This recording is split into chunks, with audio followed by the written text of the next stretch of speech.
Connection তৈরি করার জন্য যে 6টি স্টেপ বলা হয়েছে তার মাধ্যমে এখন আমরা কোড লিখব এবং ডাটাবেজে ডাটা ইনসার্ট করব। আপনারা দেখতে পাচ্ছেন আমি এখন ইক্লিপসে আছি। এখানে নিউ একটি জাভা প্রজেক্ট ওপেন করব। প্রজেক্টের নাম দিলাম আমি জেডিবিসি।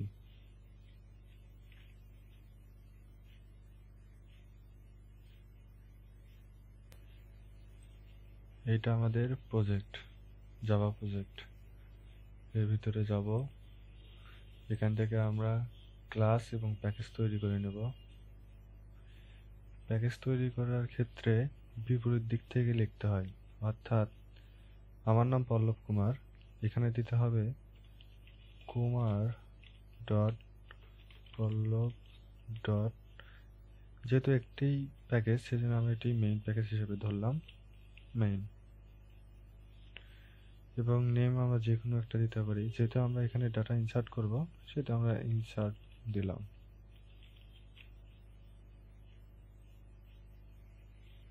এখন জাভার ক্ষেত্রে দুইটা নিয়ম, ক্লাস থাকতে হবে এবং মেইন মেথড থাকতে হবে। এখানে আমাদের ক্লাস আছে, আমাদের এখন মেইন মেথড তৈরি করতে হবে। মেইন মেথড তৈরি করা হয়েছে। কানেকশন তৈরি করার জন্য যে 6টি স্টেপ ছিল তা এখন আমরা ফলো করব।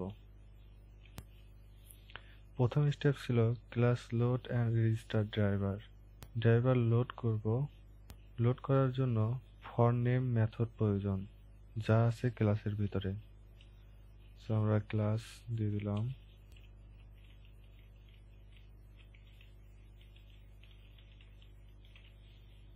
এখানে দেখতে পাচ্ছেন 4টা, এখান থেকে আমরা প্রথমটা সিলেক্ট করব, যেহেতু আমরা পাথ দেব এবং ড্রাইভার নেম দেব। ড্রাইভার ক্লাসটি হলো প্রিডিফাইন্ড ক্লাস, এজন্য আমাদের মাইস্কিউএল কানেক্টর ইম্পোর্ট করতে হবে। ইম্পোর্ট না করলে দেখবেন এখানে সাজেস্ট করবে না, অর্থাৎ com.mysql লিখলে পরে অংশটাকেও আসবে না। আমরা একবার দেখি, com.mysql, দেখেন আসতেছে না। অতএব আমাদের ইম্পোর্ট করতে হবে মাইস্কিউএল কানেক্টর। এটা আপনারা ক্রোম থেকে ডাউনলোড করতে পারবেন বা যে কোনো ব্রাউজার থেকে। আমাদের ডাউনলোড করাই আছে, এজন্য আমরা ইম্পোর্ট করব। ইম্পোর্ট করার জন্য প্রজেক্টের উপর আসতে হবে, এখান থেকে বিল্ড পাথে আসতে হবে, এখান থেকে configure build path, class path, add external jar আমাদের ডাউনলোড করা আছে, এটা আমরা ওপেন করব। Apply and close. এখন দেখবেন আপনারা আমরা যদি লিখি পরে অংশটুকু চলে আসবে।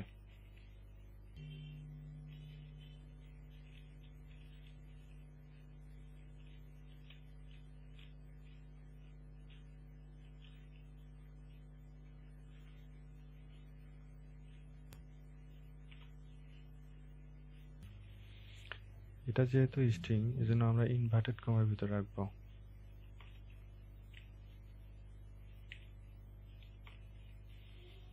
এবং আমরা এটা ক্লোজ করে দেব প্রথম স্টেপ। এখানে দেখতে পাচ্ছেন একটি এক্সেপশন আসতেছে, class not found exception. Exception যাতে না আসে এই জন্য আমরা থ্রোস ইউজ করব।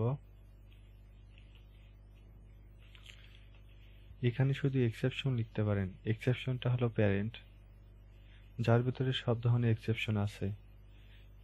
যেহেতু আমরা জানি কি কি এক্সেপশন এখানে আসতে পারে, সুতরাং আমরা এক্সেপশনের নামটি লিখে দেব। এখানে দুইটা এক্সেপশন আসতে পারে, ড্রাইভার ক্লাসের জন্য আসতে পারে ক্লাস নট ফাউন্ড এক্সেপশন এবং এসকিউএল এর জন্য আসতে পারে এসকিউএল এক্সেপশন। সো আমরা লিখব এখানে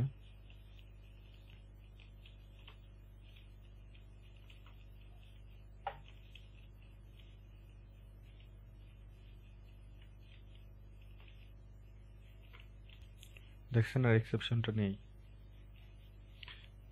দ্বিতীয় স্টেপে আসবো। দ্বিতীয় স্টেপটি ছিল establish the connection between Java application and database. Connection তৈরি করার জন্য গেট কানেকশন মেথডটি প্রয়োজন, যা আছে ড্রাইভার ম্যানেজার ক্লাসের ভিতরে। সুতরাং আমরা ড্রাইভার ম্যানেজার ক্লাসটি নিলাম এবং এখানে কল করব গেট কানেকশন। চলে আসছে আমাদের।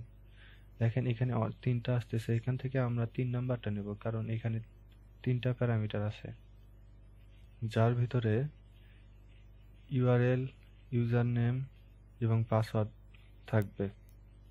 আপনারা জানেন এখানে দিতে হবে MySQL এর লোকাল হোস্ট ইউআরএল। সো আমরা দিব ইউআরএল। দেওয়ার পর এর ভিতরে আমাদের দেওয়া লাগবে ডাটাবেস নেম। আমাদের ডাটাবেস নেম হলো পল্লব। এই ডাটাবেসটি আগে থেকে আমাদের তৈরি করা আছে, পরবর্তীতে আপনাদের দেখাবো কিভাবে তৈরি করতে হয়। আপনারা শুধু জেনে রাখেন এখানে ডাটাবেসটির নাম হলো পল্লব এবং ইউজার নেম, আমার ডাটাবেসের ইউজার নেম আছে রুট এবং পাসওয়ার্ডটি আছে, এগুলো যেহেতু স্ট্রিং এর জন্য আমরা ইনভার্টেড কমার ভিতরে রাখবো।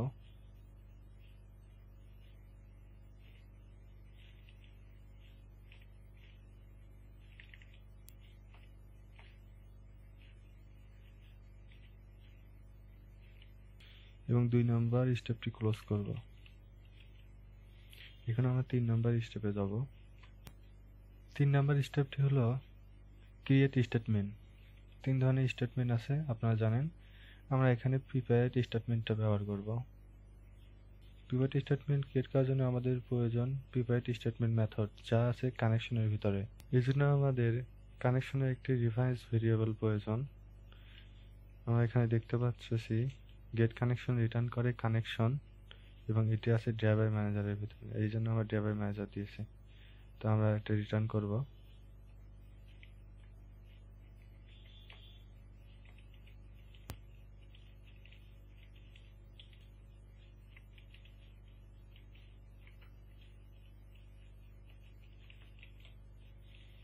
এবং রেফারেন্স ভেরিয়েবল দিয়ে দিলাম কন, কানেকশনের উপর মিল রেখে। এখন আমরা প্রিপেয়ার্ড স্টেটমেন্টকে কল করব কন রেফারেন্স ভেরিয়েবল দ্বারা।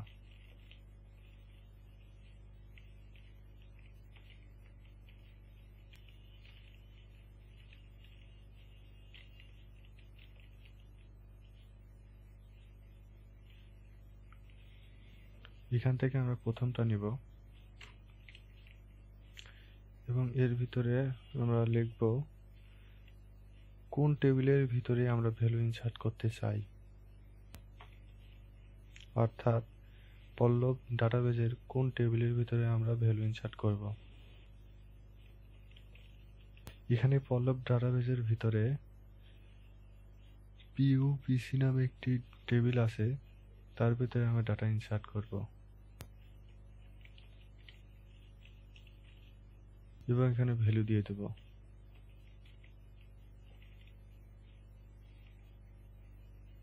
আপনারা চাইলে এখানেও ভ্যালু দিতে পারেন, কিন্তু পজিশনাল প্যারামিটার আকারে দেওয়াটাই ভালো।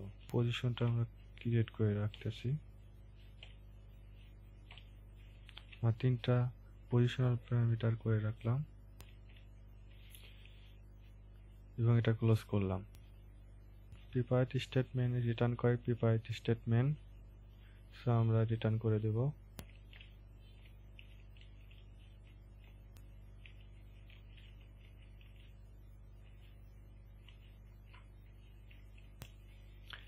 এবং এখানে প্রিপেয়ার্ড স্টেটমেন্টের নাম দেব পিএস, প্রিপেয়ার্ড স্টেটমেন্টের নামের সাথে মিল রেখে।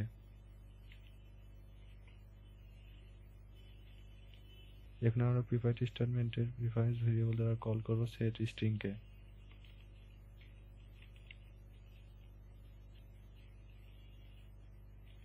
এখানে সবার উপরেরটা আমরা নেব প্যারামিটার ইন্ডেক্স এবং স্ট্রিং এক্স। এটা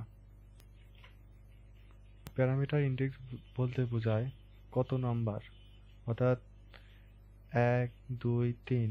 আমরা প্রথমটাতে যদি ইনসার্ট করতে চাই তাহলে আমরা লিখব 1 এবং কি ইনসার্ট করতে চাই এখানে তা লিখতে হবে। আমাদের পল্লব ডাটাবেসের ভিতরে পিইউপিসি টেবিলের মাঝে তৈরি করা আছে নেম, নাম্বার এবং ইমেইল। আমরা নেম দিয়ে দেব 1 নম্বরের জন্য। নেম দিয়ে দিলাম পল্লব বা পিকেস, হয়ে গেল। এবং সেকেন্ড পজিশনে অ্যাড করব নাম্বার। প্যারামিটার ইন্ডেক্সটা দিতে হবে। প্যারামিটার ইন্ডেক্স দেব 2 এবং নাম্বার অ্যাড করব। এখানে নাম্বার যদিও ইন্টিজার, কিন্তু এটা স্ট্রিং এর ভিতরে রাখতে হবে।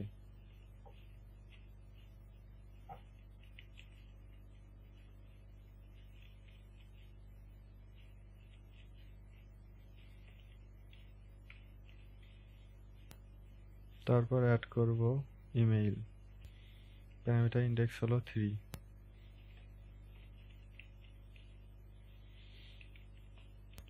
আমার 3টা পজিশনাল প্যারামিটার তৈরি করছিলাম।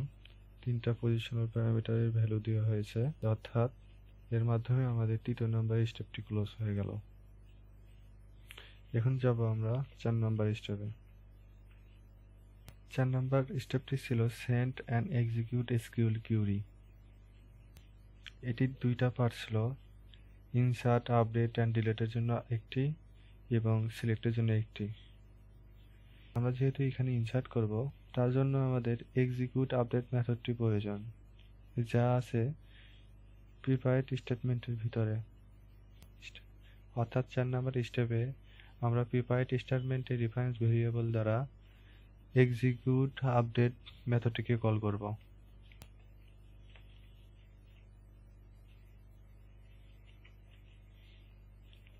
এবং এটি ক্লোজ করে দেব। এবং এখানে এক্সিকিউট আপডেট রিটার্ন করে ইন্টিজার, তো আমরা রিটার্ন করে দেব। রিটার্ন করার কারণ 5 নাম্বার স্টেপে লাগবে আমাদের এই রেফারেন্স ভেরিয়েবলটা।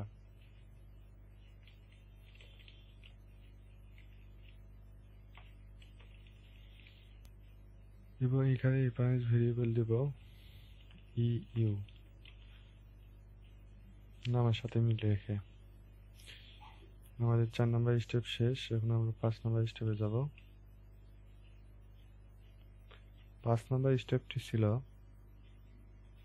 প্রসেস দ্য রেজাল্ট, অর্থাৎ এখানে কন্ডিশন দিতে হবে। কন্ডিশন দেওয়ার জন্য আমরা এখানে ইফ ব্যবহার করব।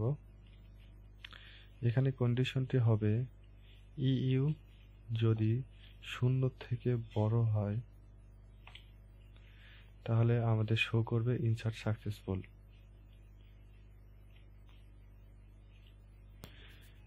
এবং এখানে ইজ পার্টে আসবে 0 এবং 0 থেকে ছোট হলে ইনসার্ট ফেইল।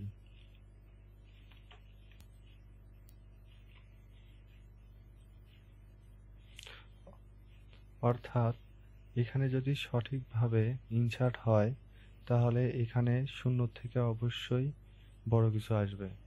এই জন্য আমরা এই কন্ডিশনটা দিতে পারলাম। 5 নাম্বার স্টেপটি আমাদের শেষ হয়ে গেল। এখন আমরা 6 নাম্বার স্টেপে যাব। 6 নাম্বার স্টেপটি ছিল ক্লোজ দ্য অল রিসোর্স। আমরা যে রিসোর্সগুলো নিয়েছিলাম সেই রিসোর্সগুলো আমাদের ক্লোজ করতে হবে। এখানে রিসোর্স আছে 2টা, গেট কানেকশন এবং প্রিপারেট স্টেটমেন্ট। তা আমরা ক্লোজ করে দেব।